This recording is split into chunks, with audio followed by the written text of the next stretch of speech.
Are you having a hard time figuring out what to get Dad for Father's Day? You should check out Row 1 Brand's Vintage Pictorum Gallery. They have America's best sports art. With over 7,200 historic sports prints, you're assured to find something unique for Dad this Father's Day. Instead of a boring old tie, get him a historic baseball photo taken by Henry High Sandom at the historic Polo Grounds Stadium in New York City during the 1894 Temple Cup. Or, if he's an NFL buff, check out the 1963 vintage NFL poster. These are so good looking that you'll be amazed how they turn out. Shop now at sportshistorynetwork.com/row1 and save 15% off your order.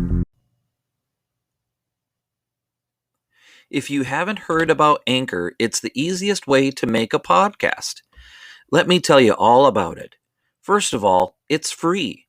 There are creation tools that allow you to record and edit your podcast right from your phone or computer. Anchor will distribute your podcast for you so you can be heard on Spotify, Apple Podcast, and many more. You can make money from your podcast with no minimum listenership. It's everything you need to make a podcast, all in one place. So download the free Anchor app now or go to Anchor.fm to get started. Thank you for listening to the Pigskin Tales podcast. This story was written and produced by your host of the Pigskin Tales podcast, Ross Bliley. You can help support me and my work by subscribing on Patreon. Search under Ross's Fancast. I'm also on Spotify, CastBox, and iTunes. Please leave me feedback on my Facebook page, Ross's Fancast, or on Twitter at RossFancast. I appreciate all the support.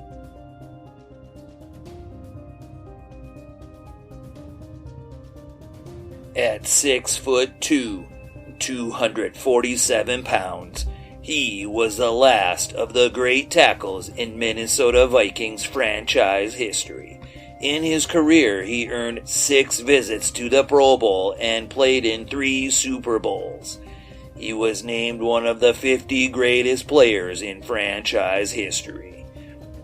He was also named to the Vikings Ring of Honor in 2010. At the end of his career, he played in 204 games, starting 184 of them as a Minnesota Viking. Only one question still looms. Why isn't he in the Pro Football Hall of Fame? This is Pigskin Tales, the story of little gritty Grady Alderman.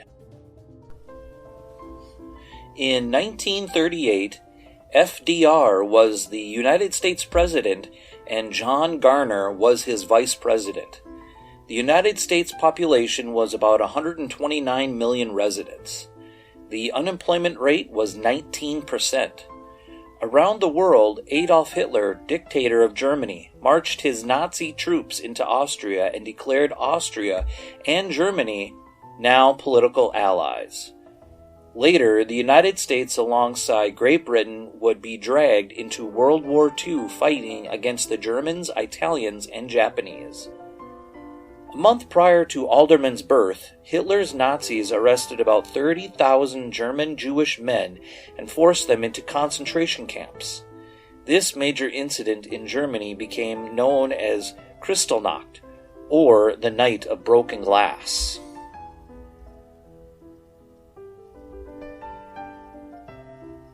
In the United States on October 30th, author Orson Welles broadcasted his newest book titled The War of the Worlds and caused nationwide panic. Millions of people believed that aliens from another planet landed in New Jersey and invaded the nation. In sports, the Yankees beat the Cubs in a 4-game sweep to win the World Series. The Chicago Blackhawks defeated Toronto to win the Stanley Cup. Now, to the average citizen, if you drove a car, you paid 10 cents for a gallon of gas. If you had money to buy a brand new car, you paid about $750. If you had a good-paying job, you made a little over $1,700 per year. And if you could afford to rent a house, you paid $27 a month. If you wanted to go to the store to buy a loaf of bread, you paid 9 cents. If you wanted to buy a pound of hamburger, you paid 13 cents. If You had kids and wanted to purchase a new house for your family, you needed to save almost $4,000. So with the unemployment rate at 19%, life wasn't so easy for a lot of folks back in 1938. While the coronavirus pandemic and World War II about to happen in 1939, many U.S. citizens were scared for their future and for the future of their children. So it's all relative. Lots of questions had to be answered, and I don't think that there were a lot of answers. Grady Charles Alderman was born December 10, 1938 in Madison Heights, Michigan. A suburb of Detroit, it's an easy 1-hour drive north of the metropolitan. At the time of his birth, the suburb's population was about 15,000 residents. As of 2018, there are now about 30,000 residents. As Grady grew up, Detroit became famously known as the Motor City due to the high number of car manufacturing companies. When he decided to attend college at Detroit Mercy, one of those companies, Packard Motor Company, closed its factory for good. Racial tensions skyrocketed with the loss of thousands of jobs. People became increasingly frustrated. How were these people who just lost their job supposed to pay rent or their mortgage? Unless they saved money, it was tough to even buy food at the grocery store. Much like in today's society, teens now are going through a tough time. When Grady was a teenager from 1952 to 1956, he had to deal with many stressors. For example, businesses were shut down, the price of goods went up, and racial tensions became worse when more African Americans moved to Detroit for all the car manufacturing jobs. At 16 years old, Grady was focusing on school, football, and family. However, it was very difficult to not get caught up in the racial tension surrounding the segregation of African Americans in public schools. With that in mind, Alderman was able to play spectacularly well and secured a scholarship to play college football for the University of Detroit Mercy. As an offensive tackle for the Titans from 1957 to 1959, he earned 3 letters of excellence. It was rare in those days to earn letters of excellence, but he did. Alderman is one of the last Detroit Mercy Titans to be drafted into the professional ranks, because in 1964 the team was disbanded. Grady Alderman was a man who was smart, tough, and did his job to the best of his ability, despite being one of the smallest offensive linemen in professional football history. Standing at 6'2" and only weighing 245 pounds, in today's NFL standard, that's an average quarterback. Add in the fact that they can run a 4.5 40, and it's a scary man to be chasing. However, Grady was an offensive lineman that was drafted 3 times between 1960 and 1961. In 1960, he was drafted into the AFL to the Dallas Texans. He was also drafted into the NFL in 1960 to the Detroit Lions. Back then, drafted players had a choice to sign a contract between the AFL, NFL, and CFL. Most players opted for the NFL because of 3 reasons. 1, it was their lifelong dream to play in the National Football League. 2, because the NFL was already well established, the AFL was an unproven league. And number 3, most players believed that the AFL was not going to be lasting a long time. In the end, Grady signed an NFL contract with the Detroit Lions for $12,000 in 1960. In his rookie campaign, he didn't start a single game. Although he played in 11 games, it wasn't impressive enough to the coaches to let him stick around. Following the 1960 season, Lamar Hunt and Bud Adams co-founded the American Football League to rival the NFL. The NFL executives decided to expand the number of teams in their league from 13 to 14 as the Minnesota Vikings were added. Where he fit into the AFL was that he was drafted to the Dallas Texans and the Minnesota Vikings. How is this possible, you ask? Well, basically, he had to decide between playing in the AFL or the NFL, And since he had already played 11 games for the Lions in the NFL, he decided to stick with playing in the NFL for the next 15 years. When he signed with the Vikings, he went about his business quietly. John Michaels, the Vikings offensive line coach from 1967 to 1993, said that he was one of the easiest players to coach. It was like having an extra coach on the field. I never had to tell him anything. A lot of people don't give him much credit, but as author J.W. Nix points out in his Bleacher Report article dated March 13, 2011, Alderman was a guy that stood out on the offensive line for a bad Vikings team from 1961 to 1968. He started at left tackle from day one and never missed a game for 9 straight seasons. That tells me he is one tough, gritty trenchman to protect Fran Tarkenton. And although Fran Tarkenton resolved to scramble often, it was Alderman who held up his end of the deal and protected him as best as he could. A Hall of Fame argument can be made that he not only started 184 consecutive games at left tackle, but that he also made 5 consecutive Pro Bowls, 6 total as an offensive lineman in an era when players and coaches voted on who made the Pro Bowl. In addition, he was selected to the NFL All-Pro Team First Team in 1969 and made the All-Pro Second Team in 1965. Alderman only missed a total of 3 games in 14 seasons. To me, I just shake my head in disgust because he is so underrated. He is forgotten, yet he stood in there and was able to protect Tarkenton as best as he could amongst giants. I have a theory that the reason Alderman didn't get selected to the Pro Football Hall of Fame was because of 2 reasons. 1, the Vikings had Ron Yeri, George Zimmerman, Mick Tingelhoff, Fran Tarkenton, Bill Brown, and the Purple People Eaters. He was overshadowed by other talented players. And number 2, the Vikings did not win any Super Bowls between 1969 and 1974. Although the Vikings had really great teams and very talented players and coaches, it just wasn't enough for them to win a Super Bowl.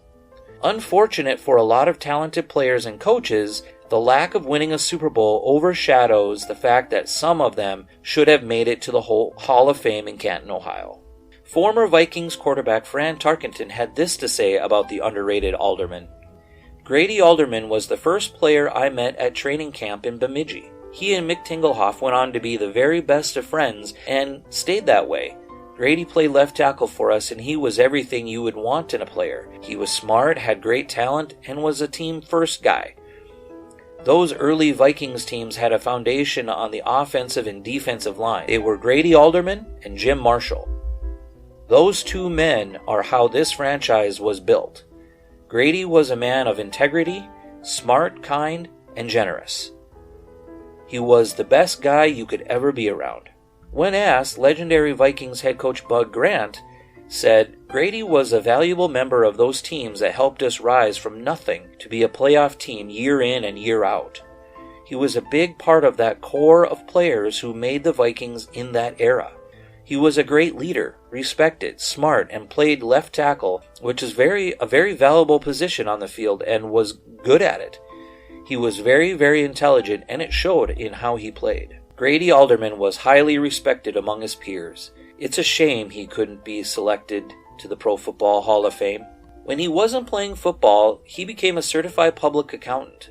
Later, after he retired from football in 1974, he went back to Minneapolis as a radio broadcaster for WCCO Radio for the next 4 seasons. In addition, he helped oversee the construction of Winter Park and the Hubert H. Humphrey Metrodome. For the 1981-82 NFL season, he became the next general manager of the Denver Broncos. Later, he settled into his CPA business in Evergreen, Colorado.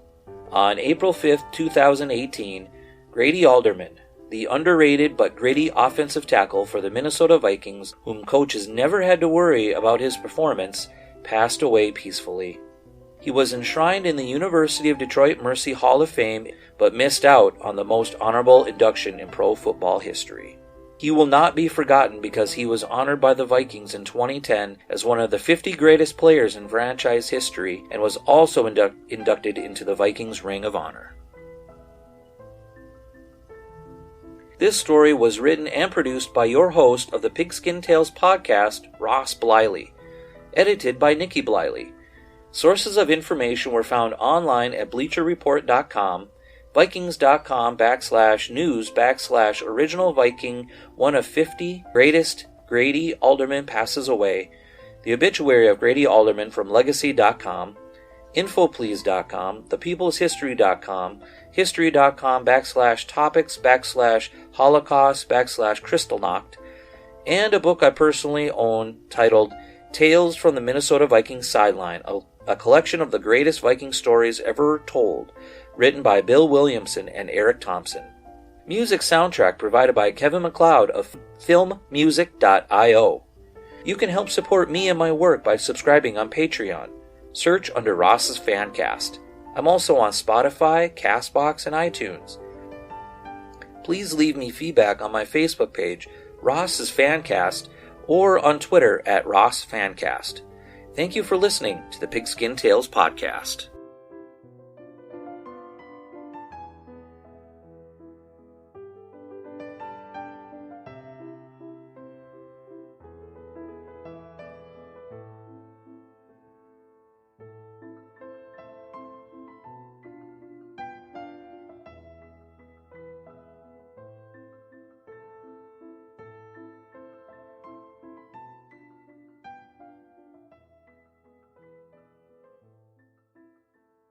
We here at the Sports History Network proudly partner with 26 podcasts, all revolving around the history of sports.